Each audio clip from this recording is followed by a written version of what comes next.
బాధ్యత మరిచి ఇవాళ రాజకీయం చేస్తున్న ప్రభుత్వానికి ఇప్పుడే పోచారం శ్రీనివాసరెడ్డి గారు చెప్పినట్టు రైతు ప్రయోజనాలు కాదు రాజకీయ ప్రయోజనాలే ముఖ్యమన్నట్టుగా ఇవాళ దుష్ట రాజకీయం చేస్తున్న ప్రభుత్వానికి బుద్ధి చెప్పడానికి ప్రజలకు మళ్ళొక్కసారి కాళేశ్వరం యొక్క గొప్పతనాన్ని వివరించడానికి ఇవాళ మా ప్రయాణం మొట్టమొదటిగా ఈరోజు మేడిగడ్డ తర్వాత అన్నారం పోతా ఉన్నాం.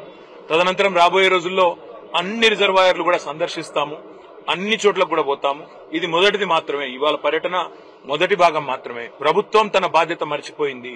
ఇవాళ వర్షాకాలం లోపల రిపేర్లు చేసి అక్కడేమన్నా సమస్య ఉంటే, సాంకేతిక సమస్య ఉంటే దాన్ని నివారించి రైతులకు నీళ్లు ఇవ్వాల్సిన ప్రభుత్వం బాధ్యత మరిచి మళ్ళొక్కసారి తెలంగాణను ఎడారిగా చేసే ప్రయత్నం ఏదైతే చేస్తున్నదో, దశాబ్దాలు తన పరిపాలనతో కాంగ్రెస్ ఎట్లయితే గోసబుచ్చుకున్నదో తెలంగాణను, మళ్ళా అదే ప్రయత్నం ఏదైతే చేస్తున్నదో దాన్ని ప్రజల దృష్టికి రైతుల దృష్టికి తీసుకురావడానికే మా ప్రయత్నం.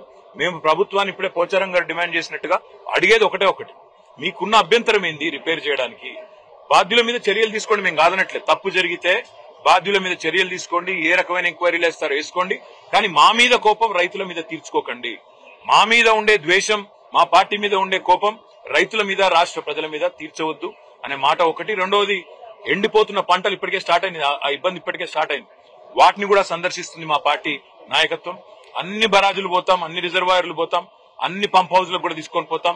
అవసరమైతే రాష్ట్రంలోని రైతాంగాన్ని కూడా జాగరూకులను చేసి అన్ని ప్రాంతాలకు మీడియాతో సహా అందరినీ తీసుకొని పోతాం.